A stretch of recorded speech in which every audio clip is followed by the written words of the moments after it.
Okay, friends, it got really noisy, so I had to stop, and now I'm going to start again. We are going to make, and when I say it got really noisy, my studio got really noisy, and so I decided to stop and wait for the noise to go away, and then come back to you so you can actually hear me as we talk about this tortoise shell binding. So if we refer to our handout, here it is. And one of the things I want to point out about this is while it is 2 rows, like we did before, instead of concentrating on one row and then kind of circling back and doing the next row, this is going to happen as we go. So I'll explain that. This also deals with 2 rows of even numbers. All right. So where is our example? I just had it. Where are you, example? Ah, here it is. Okay, so our outer row is going to be the one that has more stations, and our inner row is going to have less stations. This one has 4. This has 8. So we need double the amount of holes for this row. So in other words, it's going to be an even number, and it's going to be times 2. So let's say that you had a book that was longer and you wanted to do something that had 6, 8, 10 holes. Essentially, this exterior row would have to be multiplied by 2. So 4, 8, if you had 6, 12, 10, 20, etc. Okay, so we're going to make our jig. This is the jig, and this is the edge, all right? So it might be confusing as you see it because it's upside down, but we're gonna make one that is right side up. We are going to create a row here on the outside. Again, like we did before, it's gonna be 1/2 inch, boop, another 1/2 inch for a full inch from the edge, bloop. And then we have our 2 rows. So this is going to be the complex row with more stations, and this is going to be the one that has less stations. This needs 4. Now, this is about 4 1/4, right?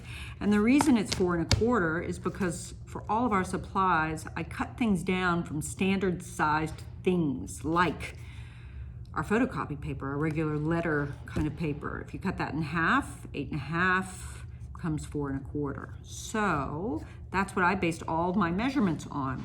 When you do your own, it could be a little bit more straightforward than what we're about to do right now, all right? The issue for us is that 1/4. So it is a solvable issue, but one that we must acknowledge. All right, so I'm gonna be doing this row first. This is not the edge, by the way. That's the edge. This row first. So the interior row, we're gonna have 4. So from the sides, we're gonna measure. So I'm gonna measure 1/2 inch and 1/2 inch from the edges. So 1/2 inch, right? And then this side, 1/2 inch, okay? This is because the interior is going to be slightly off, all right? And this will accommodate for it as best we can. So between these stations is 1 inch. So I'm measuring from the last mark that I made, 1 inch, 1 inch. So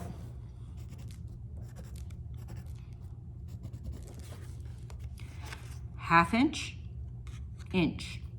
1/2 inch, inch. This is probably a little bit more than 1 inch. So this row, the measurements here are going to be dependent upon these lines. And so I'm gonna make these lines go all the way through so it's easy for us to figure out.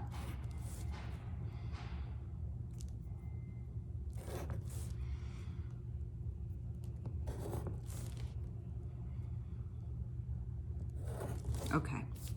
So here are our stations, 1, 2, 3, 4. And now we are going to measure, on the outside to these spots. So I'm gonna measure excuse me, a 1/4 inch from here, here, here, here, here, here, etc. So incidentally, this is the tortoiseshell binding. I don't know if I mentioned that, but it's in your handout. So, see what I just did? 1/4 inch.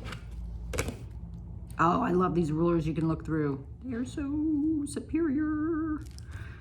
1/4 inch, 1/4 inch, 1/4 inch, 1/4 inch. Turn it around and do the same thing. Wait, that's a 1/2 inch. Don't want that.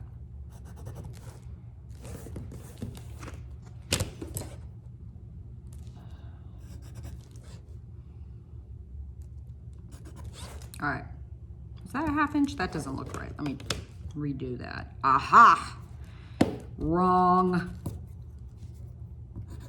Okay, so that's where my other row is going to go. I'm just putting these little circles here so it's easy for us to see. All right.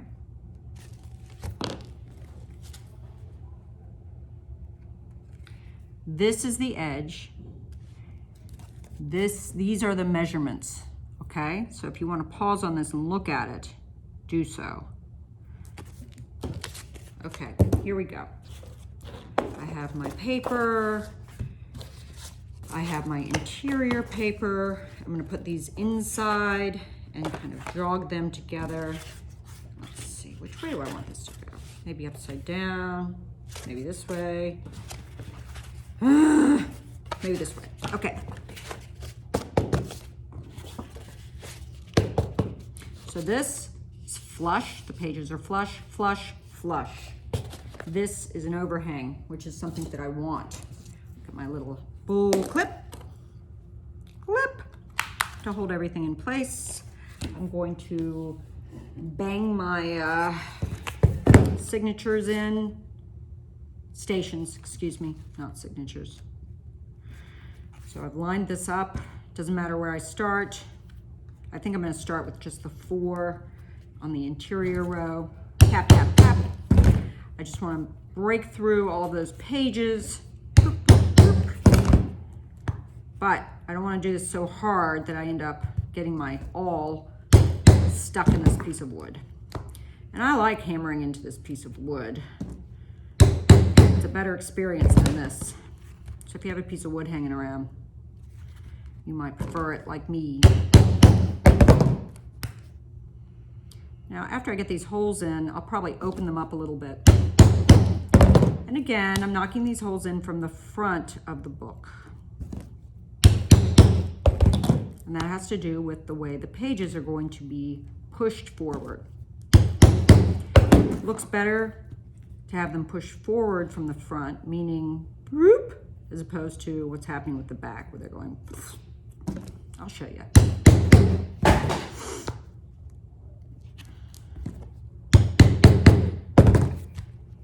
Do you like the way the camera shakes every time I do this? Yeah, it's great. Okay. All right.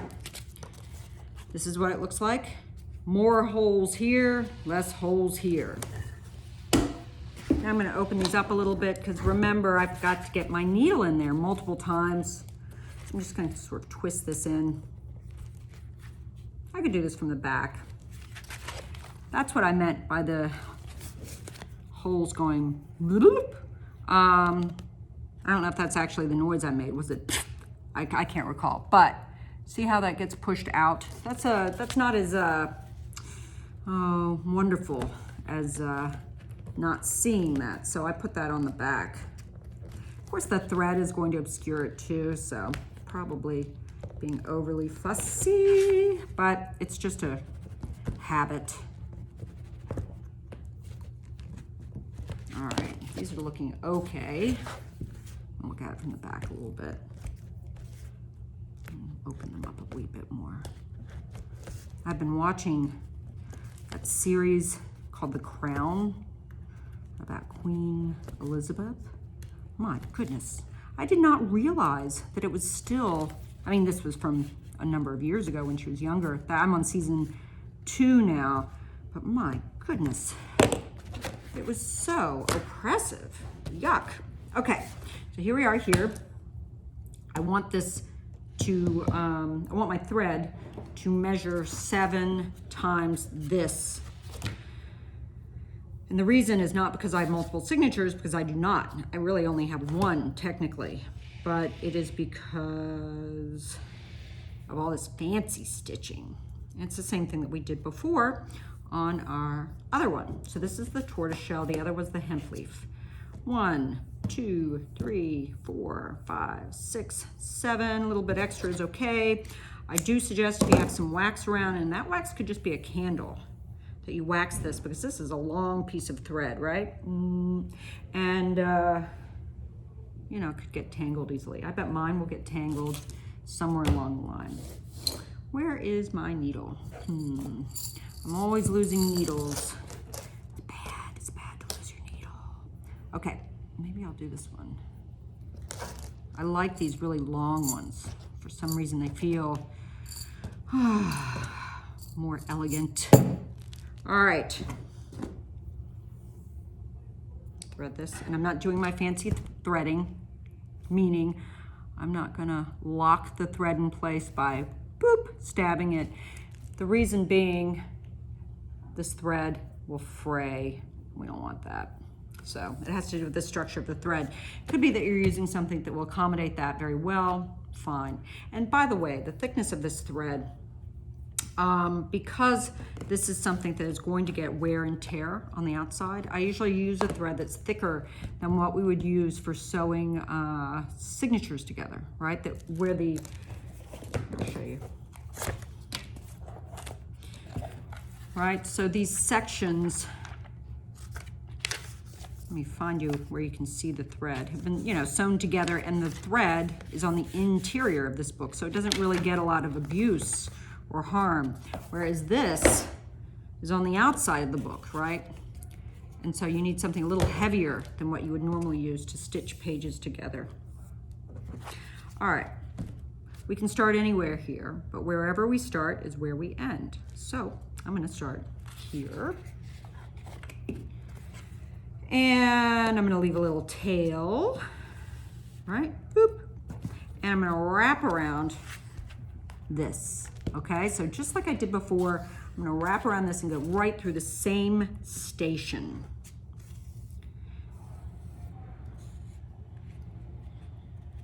Okay, I'm on the back now, and it really doesn't matter which way I go, but I like to go towards the edge or towards the direction I'm going in, so I'm gonna do that. Okay, got that done, like so. I'm gonna go right back around into the same hole. Okay, now I'm gonna go back down into this hole. Let me show you what I'm doing to make a little diagonal, and maybe I'll show you this one. Can you see it in the foreground? So maybe you can refer to it as we're going along. So I'm on the back, right? Little diagonal from here to here. Straighten that out so it's easier to see. I'm gonna wrap around the edge. So the bottom line is whenever I can wrap around the edge, I'm going to. Okay, I'm gonna go back into that station, the center station, interior station, hole number 2 from here. Okay, so I've gotten one of these accomplished. Excellent. Now I'm going to move over here and finish up this side. Okay, back around. And notice that I just went boing right on over there.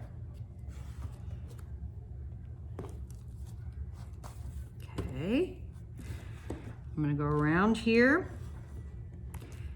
And if you're feeling sassy, which of course you are, I let this, you know, this is one style, right? But I'm an artist, so I can do whatever I want in terms of style. So what I'm gonna do here is just go around this corner, and that's not gonna hurt anything, because that's what I feel like doing right now.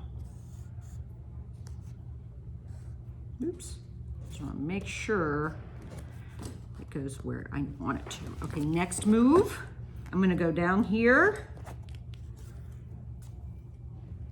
All right. My next move is I'm gonna go around the edge of this. So back through the same hole again before I move back to the center. So I'm squaring this off, right? And now I'm gonna go up, around, okay, back here, back into this. All right. And look at that. This is just poetry. This is open now, and so I'm gonna go yoink over there, right? Now I'm gonna move over here, and I'm gonna do the exact same thing to the other side. So here I am. I'm gonna go around the book, wrapping the edge.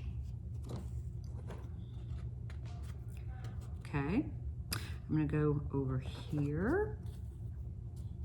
All right, go back in here. Wait a minute, wait a minute. I'm gonna wrap around this first. I almost lost my mind. Okay. So the rule is, it's just basically every time you get to the edge, wrap around it.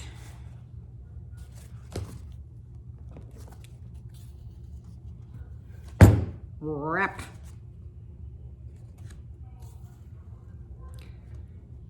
Going back down here. Okay. Now I might be tempted to go, hey, I want to go back over here, but I'm not going to do that. I'm going to do this side first. So I'm going to come over here. I'm going to go wrap around here.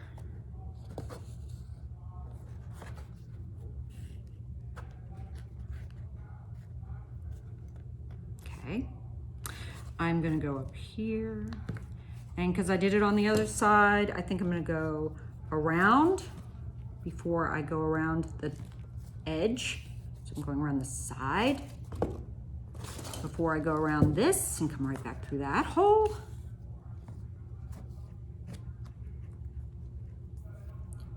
Right? Now I'm going back here. Boink. And I'm going to go around the edge. Boink. Right back into that hole again. Goodness gracious. Up, I lost my thread. I'll rethread that. My next door neighbor, he is so nice. I really like him. He is like 100 feet tall. And when I stand next to him, and I'm not really exaggerating that much. I mean, he's a big man. I think he's probably, I don't know, like 6'6". Big man. So when I'm standing next to him, I feel like a little elf. But he has a big man voice. I can hear him talking on the phone. He talks on the phone really loud. Okay, here we go.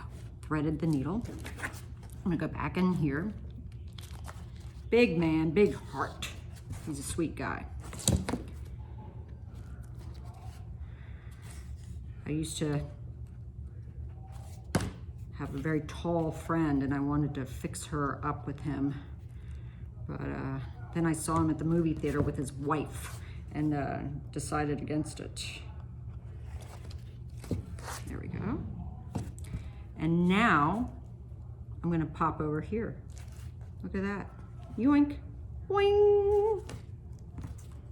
Oh my gosh, I'm a genius. So I'm right back in the middle. Guess what I'm doing next? I'm gonna go over here, but what I like to do, and what I suggest strongly, is that I like to sew under that thread so that it's stronger when I tie my knot. And I'm doing it here. Now, you might have said, why didn't you do it in the middle? I could do it in the middle. You can do it in the middle. Remember, we're artists. We can do anything that we like. but this is what I like. So, you know, this is a guide, our stuff here. But all of this stuff was invented by someone, and it wasn't some, you know, old dude in a cave. It was people just like us. So, we're done with this. You are a superstar. You have tackled 2 hard sewings here. So, I think that's my front. Now I need to fold this in. Remember how we do that? I'm gonna do the back first. I'm gonna take my bone folder. I think I'll take my ruler. It gives it a little bit more of an edge. Crunch. Now I'm gonna fold that in. And remember too, with your pages, if you want them to turn nicely, you need to hit them with the bone folder. Okay, and I'm gonna do the back. Same move we did before. Fold. This is really stiff paper. It's very satisfying to flatten it. Now my book is a little bit smaller than yours. I ended up using things in my studio, so don't let that throw you off. But it's exactly the same as this, right? Right? And we're done. We have finished the tortoise shell, and in our last section, we had the hemp leaf.